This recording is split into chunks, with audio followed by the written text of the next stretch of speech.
Hey guys, Austin here. Welcome back to another adventure. I know I've been pushing off this video for a while, but today I am finally going to do my review video of the Kingdom Hearts 3 D23 2017 Toy Story trailer.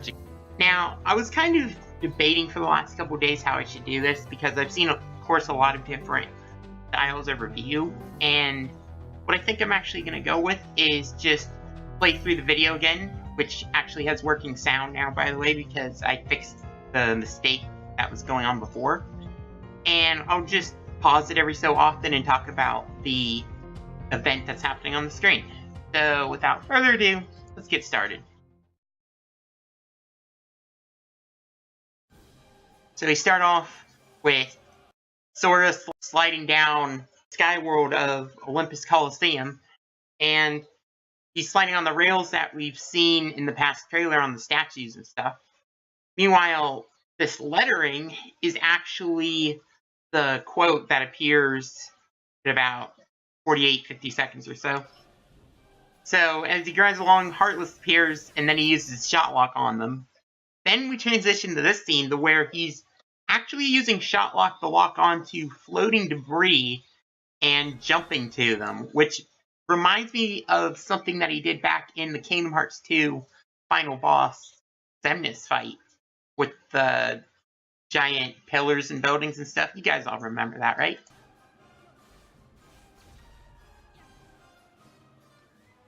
After that, we see Sora at the mansion fighting the first appearance of the regular Dusk, Nobodies, and Neo Shadows. And his combos are looking amazing as always. Then he summons his infamous dual blasters that we've seen in the trailers past, which seem to also have upgraded particle effects to them. Then he transitions into the cannon again, but this time we actually see him using melee combos instead of just ranged attacks with it. And then, of course, he follows it up with all sorts of explosive attacks that are looking ridiculous. Then it transitions over to the Thebes, where we get a little bit of a better shot of Hercules, and we also see Sora battling this giant rock monster who seems to be almost kind of like a mini-boss sort of thing, because he seems a little bit stronger than normal Heartless. One thing that I wanted to notice was when he was getting hit, his HP bar up at the top actually wasn't decreasing too much, so I'm not really sure, or at all actually, so I don't really know what the deal is. And he also doesn't seem to be taking any damage from fire attacks, so it kind of makes me wonder if he's kind of immune to certain types of attacks. That's only speculation. And then this is the letters that we saw before.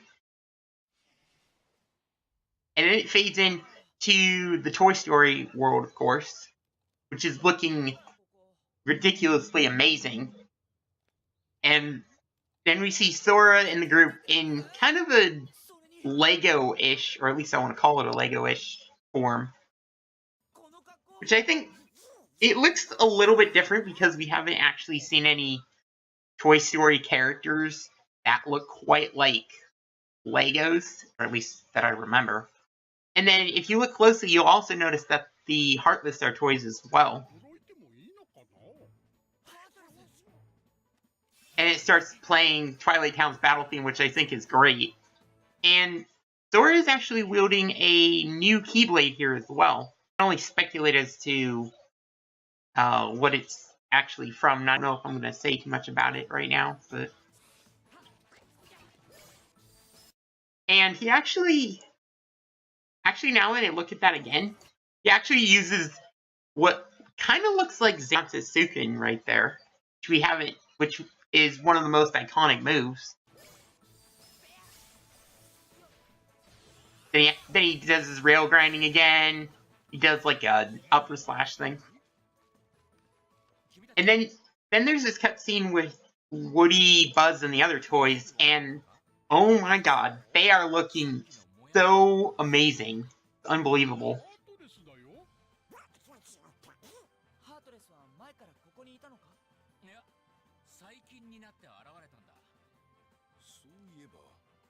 そのハートレスが現れたのとみんながいなくなった時期は一致するな。他に何か手がかりはないかな。みんなが消えた時に変わったこととか。あれかな。あれだな。あれですね。どれ？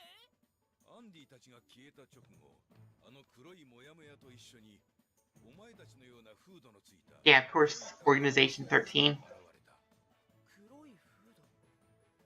それってまさか注射機関。知ってるやつなのか。ここで起こってる異変の原因がわかるかもしれない。俺たちに任せてくれないか。いや、空たちには任せられない。Also, I love it how Woody is like one of the first characters of all of the Kingdom Hearts series that actually says that you're not going to just leave it to Sora. He's actually going to help out Sora. And then that's reflected in a scene right after this.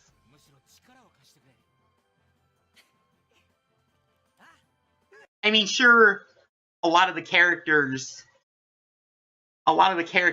join your party in like Kingdom Hearts 2 and stuff like that, but I feel like they just kind of like conveniently travel together, whereas in this one, Woody actually flat out disagrees with Sora handling it and just says that they're going to help out, which I think is awesome that they're doing stuff like that, where they're getting the Disney characters are more willing to step into the reality of Sora and all the Heartless stuff. I think that's awesome.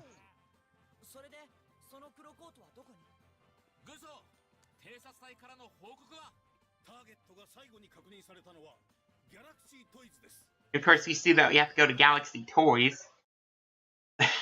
Just looking at that poster.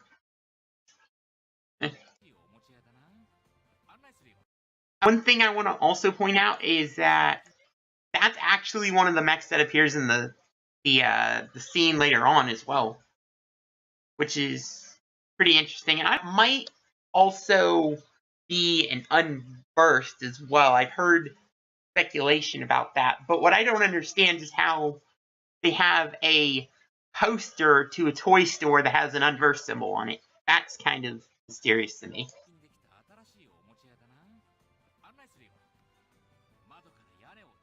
And then you go outside, and all of a sudden you're blown away by the incredible graphics. That is amazing quality outdoors work. Just to see a normal sort of outdoor setting in Kingdom Hearts, and to see what the new engine can actually do in terms of graphics, it makes me so happy. And I can really appreciate it, and I bet a lot of other people can appreciate it as well.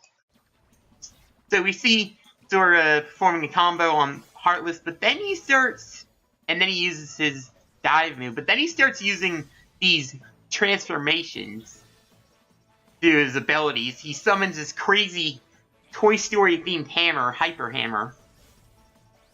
And, well, kind of speaks for itself, the crazy damage output and range that this hammer has.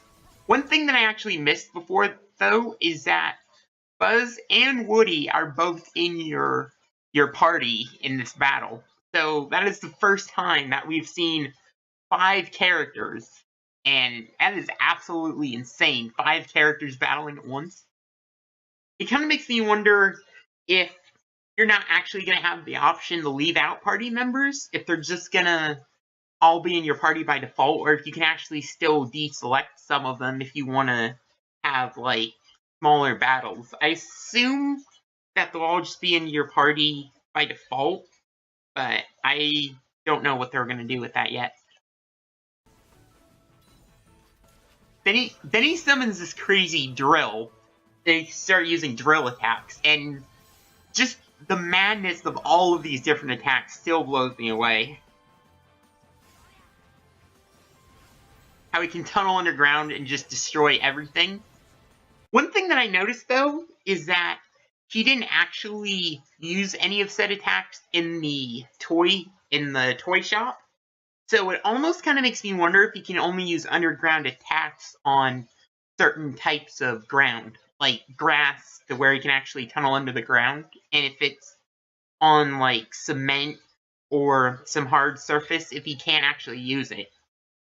That's just my speculation on it, anyway.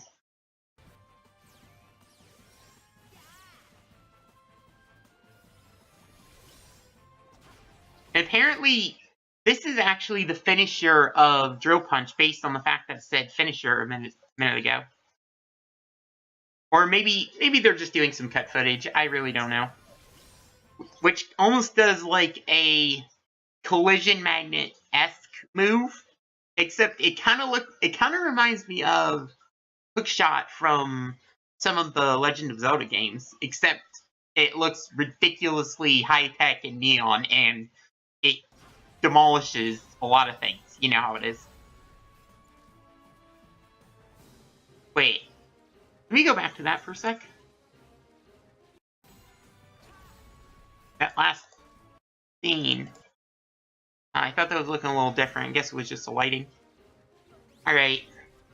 After they finish that area, Sora actually hops into a mech and starts going almost first-person shooter Xenoblade Chronicles X style combination. Yeah, I'd make a Titanfall reference, but I really don't know Titanfall too well. But this is just crazy how when you hop in the mech, it kind of changes the heads-up display, and it has all these cool-looking added effects to it. And then it also changes your menu to where you have different abilities such as Blaster, Punch, Booster, Danger, Dash, and Eject. And then it also changes how your HP looks as well. One thing that I don't know is how you actually activate these attacks, because it doesn't seem like very efficient to have to scroll through each one of these to activate them. So it kind of makes me wonder if there's like shortcut commands for them or something. I really don't know. And it seems, and then Sora, of course, still performs that dive attack, which I think is a really cool aspect to jumping from high altitudes. And then he just keeps demolishing by hopping from one mech to another. And he also destroys that tower in the background, which I think is interesting. So it kind of has some destroyable scenery as well. And I don't know if that's going to be a thing in all of the worlds or not, but it wouldn't surprise me. Then we see young Xehanort here, who I can't really tell if he's in toy form. It doesn't seem like he is. So it kind of makes me wonder if because he's using the power of darkness, that he just kind of screws everything and doesn't abide by the order of the worlds. So he just appears everywhere in his normal form. Or maybe there's some other stuff going on. But he starts talking about the heartless and nobodies and what their true goal is.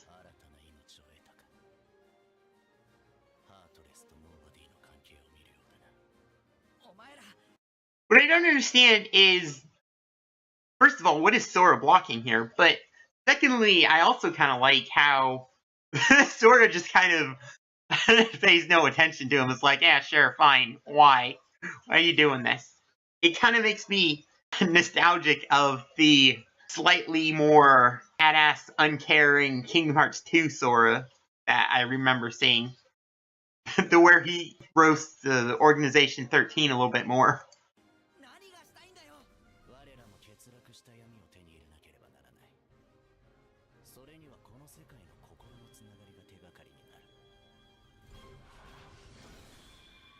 And then that does it once again. And then, of course, the magical release year, 2018. I don't exactly know when in 2018, and I've heard some speculation about when it could be and all of that, but that will actually do it for me. So, thank you guys so much for watching, and I will talk to you on the next adventure.